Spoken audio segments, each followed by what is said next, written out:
first IDAHO Forum was hosted by the Dutch government in The Hague, the Netherlands, in 2013, following that successful event that saw 11 countries calling for an EU comprehensive approach on LGBT equality. It was decided to make this event an annual occurrence. In 2014, the forum was held in Valletta and was co-hosted by the Swedish and Maltese governments at the Mediterranean Conference Centre. This event brought together ministers, high-level officials and representatives of civil society to discuss and plan the next steps towards lesbian, gay, bisexual, trans and intersex equality at the national, European and international level. The second IDAHO Forum focused on the participating countries' declaration of intent on working towards ensuring safety, fulfilling the rights to education, ensuring equality for LGBTI families and equality for trans and intersex persons.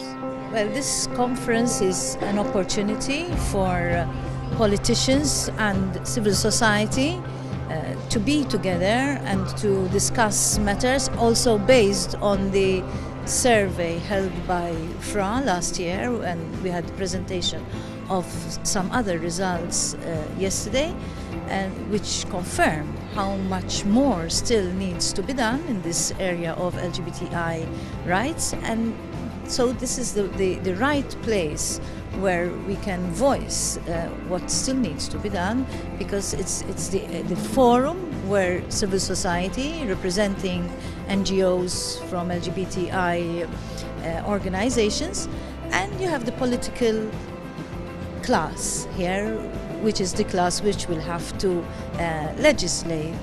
It has been a very good thing to cooperate with Malta and Sweden and arranging it together. And we also have a strong call from the IDAHO Forum for LGBT rights all over Europe, from several states in Europe and also from the civil society. A press conference welcomed the participants to the IDAHO conference, indicating the current state of affairs as detailed by the findings of the EU Fundamental Rights Agency survey, and ILGA, Europe's annual Rainbow Package, and the political commitment of Sweden's Minister Erik Ullenhag and Malta's Minister Helena Dalli.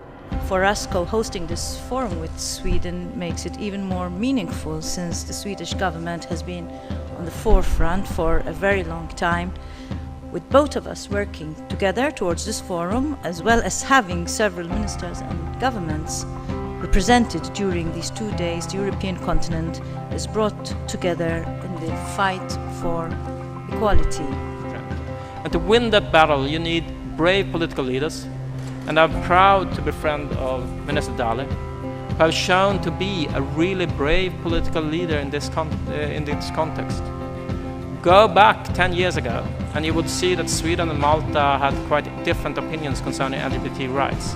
But thanks to your brave work, we are now in a situation when Sweden and Malta together can take the fight for LGBT rights, and I'm very happy about that development. A symbolic handing of the IDAHO Forum flag by Dutch Minister Bosmaker to Maltese Minister Helena Dalli and Swedish Minister Erik Ullenhag marked the official opening of the 2014 IDAHO Forum. The first day of the conference proceeded with the presentation of the Fundamental Rights Agency LGBT survey, followed by an interesting debate among participants. One of the main highlights of the survey concerns the personal discrimination and harassment amongst LGBT persons, with almost half of all respondents clearly stating that they had felt personally discriminated against or harassed on grounds of sexual orientation in the preceding year. Results showed how 57% of the respondents in the youngest age group, between 18 to 24 years, were most at risk, followed by lesbian women at 55%, and those with the lowest incomes are at the bottom. The survey also revealed the extent of difficulties that trans and gender variant people face at their place of work and in their daily life. The FRA survey also showed that only 51% of trans respondents were in paid employment, full and part-time, in comparison with 68.4% in the general population. Additionally, in the year prior to the survey, around 1 in 3 trans respondents felt discriminated against because of being trans when looking for a job or at work. Speaking during an official welcome reception held that same evening, Malta's Prime Minister Dr. Joseph Muscat emphasised how Malta is working hard to embrace diversity, promote equality and fight against discrimination at every turn. We have a choice. We can question, judge, condemn, or even hate. Or we can accept, embrace, celebrate and love. I know what side of the argument I am on and you are on. We are proud that we may well be the first country in the world to have an expressed reference to gender identity in our constitution. That vote was unanimous. This event is ultimately about Europe, the Europe we all aspire to live in. Having so many countries represented, especially and also at ministerial level, augurs well for what we are trying to achieve. We need to stamp out homophobia and transphobia once and for all. The Idaho Forum proceeded on Wednesday with keynote speeches by the Minister for Social Dialogue, Consumer Affairs and Civil Liberties, the Honourable Helena Dalli, followed by Swedish Minister for Integration, Mr. Erik Ullenhag. We need to work tirelessly to ensure that LGBTI persons are given what is due to them, because justice today is justice denied.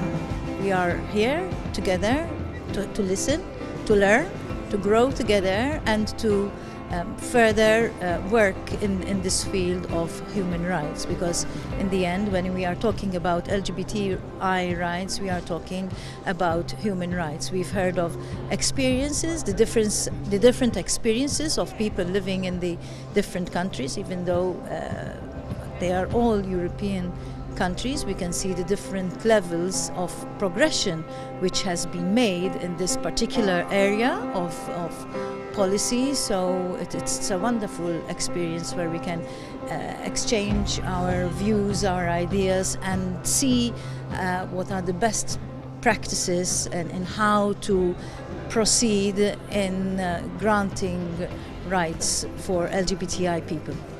If everyone who stands up for human rights stand together, we are unstoppable. Let the signal from this year's IDAHO be clear. Together with Conchita and so many others, we unite. We unite for a Europe where everyone is respected for whom they are. We want to make a change for LGBT people. We need to work together to stop homophobia and transphobia. The most important thing I tried to say was that human rights are LGBT rights and LGBT rights are human rights. All countries, all states, all governments have an obligation under international law to create societies where people can decide by themselves whom to love and also be respected for their identity. The Idaho Forum was attended by various dignitaries, including the Council of Europe Commissioner for Human Rights Niels Mushnik and Mr. Michael Cashman, the co-chair of the European Parliament's Intergroup on LGBT rights. I think first of all the way forward is to enforce minimal human rights standards which all European countries have signed up to. The European Convention on Human Rights, the Committee of Ministers' recommendation on LGBT rights from 2010, every country has signed up, has obligations and must fulfill them. That's number one. Number two is I think we need to collect data. We have very good data for EU countries, we have very little data for non-EU countries, the other 19 member states of the Council of Europe. Third, we need to continue with assistance programs for governments, for NGOs, for human rights structures, and we need to protect human rights defenders, LGBT activists who are under threat. So I think that there's a lot of work to do, a lot of public education, public awareness raising, particularly on issues pertaining to transgender and intersex persons. On transgender persons, we move forward on awareness. On intersex persons, this is just beginning to attract attention now. and I think a lot of awareness raising work needs to be done, and my office will be very engaged in this. That this small country of over 400,000 people has signalled through its changes in its constitution to the rest of the West that gender identity must be included in any modern constitution that seeks to afford its citizens equality, dignity and humanity. The IDAHO Forum was attended by representatives of different countries from all over the world, with speakers praising the impetus this conference provided for the enhancement of LGBTI rights. I suppose organisations like this and conferences like this, the coming together of people of like mind, trying to persuade others that the way forward is in fact to ensure that human rights are applied to everyone, is hugely important. The IDAHO Convention, which we signed, which Ireland signed this year, but most countries signed last year, is going to be a significant piece in terms of human rights for LGBTI people in the future. So we need to ensure that the type of discussion we've had this morning, that the type of exchange of ideas, the exchange of information, the exchange of knowledge needs to continue, because we are a very long way off getting true equality. Yes, I'm very happy to be here representing also the perspective and the experience of national equality bodies across the different countries. I think this event is highly important to underline the need for greater action and progress to be made on promoting genuine equality for LGBTI and combating homophobia and transphobia, and the need for cooperation between the different actors, governmental representatives through true political leadership and commitment, but also strong civil society who are there, and obviously strong equality bodies that are here to ensure that commitment and policies and legislation is translated in some sort of action. I think it's a fantastic conference, the second time IDAHO conference, last year in the Netherlands, this year in Malta. It's unique to do it together with the Swedish government, which I think is very important to show the unity in Europe around issues around LGBT equality. It's very impressive to see so many ministers and high-level civil servants, NGOs coming together here. And I really hope that the political commitment that ministers have given to really advance LGBT equality, that it will result in concrete actions. Very important that the political intention now trickles down to reality of LGBT people on the ground. Certainly for the IDAHO Forum here in Malta, I think it's the ability to show that small countries, though maybe perceived to be conservative or having traditional ideas about family life, there is change possible when politicians do take initiative and do take leadership, and I would very much hope that Ireland and other European countries will take on board the work that's been done, and obviously the great work that's been done by the activists specifically working on sexual orientation and gender identity issues in Malta, that other European countries and political leaders will, I think, step up to the plate and start doing work that's much more progressive and inclusive, that ultimately respects the rights of all of the residents in specific countries that need to be protected on the basis of their sexual orientation and gender identity. Well, definitely it's a positive impression, because there are a lot of discussions, and also there are positive developments. My hope is that these developments will remain, that won't be stepped back, especially in the implementation of the law, in the case of Malta, and also in the case of other states. But I think that generally it's a very good impression, both on the contents and also on the organizational aspects, I think. I come from the United Nations, and